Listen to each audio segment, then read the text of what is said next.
પોરબંદરની ભાવસીજી સરકારી હોસ્પિટલમાં આવેલ આયુષ્યમાન કાર્ડ સેન્ટરમાં રજીસ્ટ્રેશન કરાવેલ 200 થી વધુ આયુષ્યમાન કાર્ડના અપ્રુવલ મળી નથી, જેથી લઈને ભીમ મહોત્સવ સમિતિ દ્વારા આરોગ્ય મંત્રીને લેખિત રજૂઆત કરાઈ છે।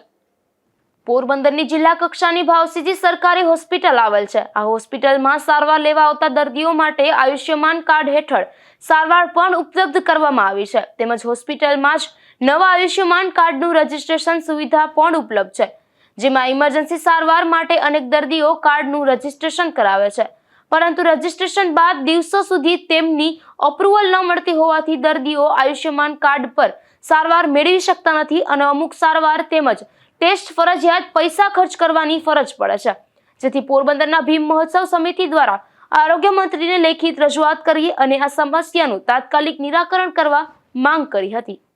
મહોત્સવ સમિતિ પ્રમુખ પોરબંદર જિલ્લા ભાવભાઈ કંડાવદરા અને અમારી સમિતિ ભાવસીજી હોસ્પિટલની અંદરમાં કાર્યરત હોય અને કામગીરી કરતા હોય। હાલમાં જે આયુષ્યમાન કાર્ડની જે કામગીરી જે સરકારશ્રીએ કાઢી છે એ બહુ સારી વખાણવા લાયક છે, પણ જે આયુષ્યમાન કાર્ડ એના સગા અને દર્દી માટે કઢાવતા હોય છે, પણ આયુષ્યમાન કાર્ડ અહીંથી અપ્રૂવ થતું નથી અને 15-20 જે કાર્ડ આવે છે અને હાલમાં 250 થી 300 પેન્ડિંગ છે। અને જે એના માટે સિટીક્સેન કે કોઈ પણ બહારની આરોગ્યને લગતી વસ્તુ કંઈ લેવાની હોય એ બહારથી લેતા હોય તો એ વસ્તુનો 24 જ કલાકની અંદરમાં એનું પેમેન્ટ પાછું મળે જો કાર્ડ આવી જાય તો, નહીંતર એને પૈસા મળતા નથી। કાં તો એને એવું કહેવું છે કે ભાઈ ગમે ત્યારે તમારું કાર્ડ આવે પણ તમે જે રોકડથી ખર્ચો કરો છો એ ખર્ચો તમને પેમેન્ટ પાછું મળી જાય ગમે ત્યારે કાર્ડ આવે, આવી સિસ્ટમ કરવી જોઈએ। અને મારું એક જ છે કે માન્ય જે આપણા મિનિસ્ટર છે કેન્દ્રીય મંત્રી જે મનસુખભાઈ માંડવિયા અને અર્જુનભાઈ મોઢવાડિયા સાહેબ આરોગ્યમાં વધારે પડતી ગરીબ માણસો જ આવતા હોય તો ગરીબ માણસો માટે